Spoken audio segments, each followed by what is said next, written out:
In tonight's headlines, Chief Executive John Lee says not setting a per capita living area can allow flexibility for the basic housing units. The city leader urges local businesses not to rely on past success because it's unrealistic to tell Hongkongers not to go elsewhere to spend. And 6 police officers are put behind bars for 25 to 41 months for framing 2 street sleepers for drug possession.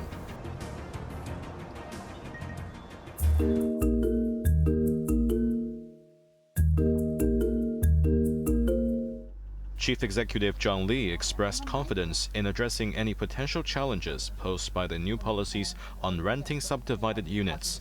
During a radio phone-in program, the city leader was asked why the new subdivided units policy included only a minimum floor area per unit, but not a per capita area standard.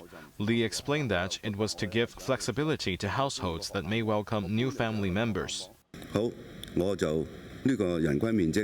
Well, say we have set a per capita area. When there is a newborn baby, then the situation has changed. Am I supposed to move out of this unit? But I find this unit convenient and at a very good location. You forcing me to move out? There is no perfect policy that doesn't have any shortcomings. But if we can find a solution that can resolve 90% of the problem, are we going to launch it? According to the 2021 census, the average number of residents in one subdivided unit is 2, while the average living space per person was 6 square meters.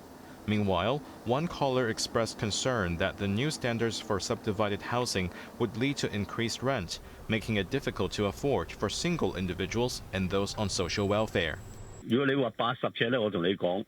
If you ask for a minimum 80 square feet, you cannot even get a unit for $5,500. Are you expecting them to sleep in the McDonald's? That will become a social problem. These people will be homeless. To that, the chief executive responded, We'll get more PIH flats, more private flats. That would mean more options. Those are the long-term measures. Then there are the special cases. We will deal with them. We don't want people to be left homeless. Jeremy Zhu, Cable News.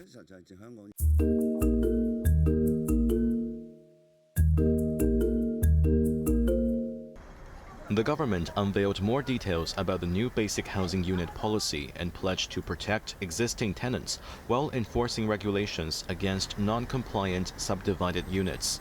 Housing Secretary Winnie Ho said the administration aims to complete the legislative framework for the new policy by next year, with the earliest registration for existing owners of subdivided units set for the 4th quarter. Following a registration and grace period of 2 to 3.5 years, the phasing out period for non-compliant SDUs will begin. Ho emphasized a cautious approach. After the registration period, having regards to the market supply and demand and the public housing supply and other actual situation, we will not be hasty in our enforcement action. In order not to cause panic among tenants or render them homeless, we don't want to see this happening. We will also provide assistance when necessary. The housing minister also laid out more details about the basic housing unit requirements. In addition to the minimum size of 8 square meters, the new basic housing unit regulations specify that the height from the floor to the beam must be at least 2 meters, and the ceiling height must be no less than 2.3 meters. Common corridors must comply with fire safety regulations and include fire doors, dividing walls, and fire extinguishers. Each unit is required to install an independent fire alarm. Ventilation-wise, at least one window in each unit is necessary. If not, mechanical ventilation must be installed. Bathrooms without windows must have exhaust fans, and each unit must also have separate water and electricity meters. Jeremy Zhu, Cable News.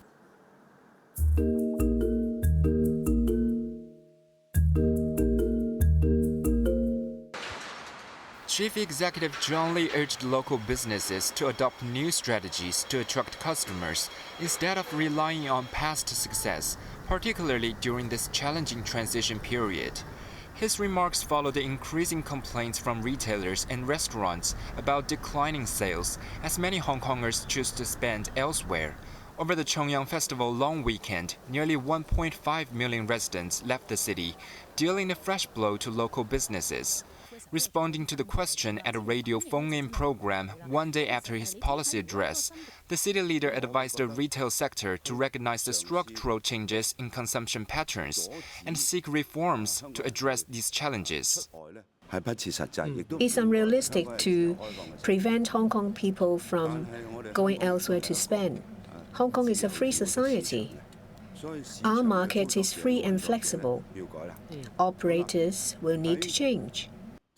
Li assured that the government will enhance support by exploring ways to reduce high rent and costs, while developing methods to attract more tourists. However, he rejected claims that these measures are solely focused on mainland tourists.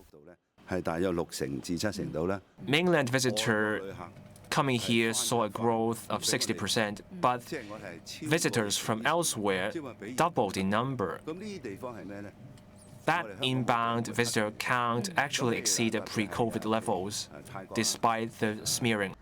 Specifically, the number of visitors from Thailand, the Philippines, and even Central Asian countries saw a significant increase, meaning the government not only looks at conventional markets, but also new ones. And these are new growth areas, he added.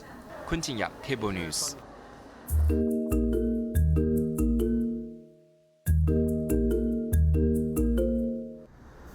6 police officers were sentenced to prison terms from 25 to 41 months for perverting the course of justice after they framed 2 street sleepers for drug possession in 2020. The convicted, Leung Fei Pan, Peng Chun Si, Lam Mua Ka, Mok Chi Shing, Wen Pak Si, and Chen So Ip were part of an 8-member squad posted to the Shen Shui Po District Special Duties Forum. While all 8 were accused of beating and framing 2 homeless Vietnamese men during 2 anti-drug operations in 2020, 2 officers, Kwok Ching Sing and Hong Ting Kwan, were acquitted of all charges last month. District Court Judge Kathy Chun emphasized that the police force's primary duty is to protect the public. However, the 6 defendants abused their powers and undermined the public trust in the police force. Chun stated that prison terms are the only option in order to ensure judicial fairness. Sergeant Lam Mua Ka received the longest sentence of 41 months, while the other 5 officers were sentenced to between 25 and 37 months.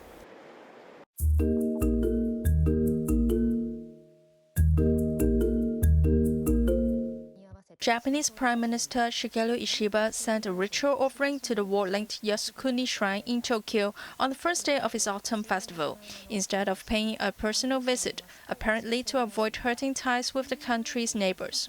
Visits to the shrine, which honors convicted war criminals by Japanese leaders and cabinet ministers, have long been drawing sharp rebuke from China and South Korea. Responding to Ishiba's first-time offerings, Seoul voiced deep disappointment and regret, while Beijing urged Tokyo to face up to and reflect on the history of aggression. On the same day, the China Coast Guard said they expelled a Japanese fishing vessel that unlawfully entered the waters of Diaoyu Islands in the past 2 days. It was the latest incident between the 2 countries around disputed islands in the East China Sea. China said its ships took necessary control measures and issued warnings to send the Japanese vessel away.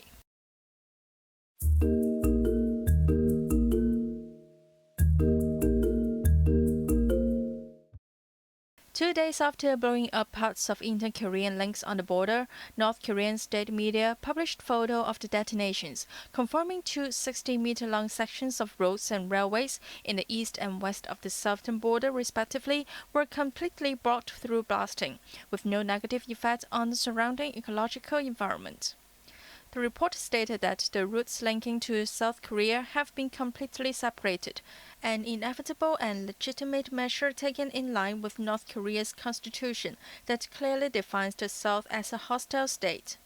The report also cited the serious security circumstances running to the unpredictable brink of war, and that Pyongyang will continue to take measures to permanently fortify the closed southern border.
The sluggish private property sector is another pain point of the SAR government.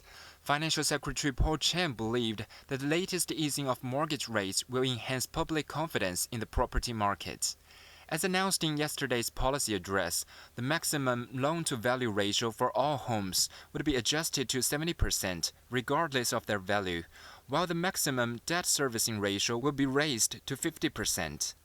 Before the decision was made, we have considered a basket of factors including property price trend, transaction volume, future housing supply, local economic situation, and the external environment.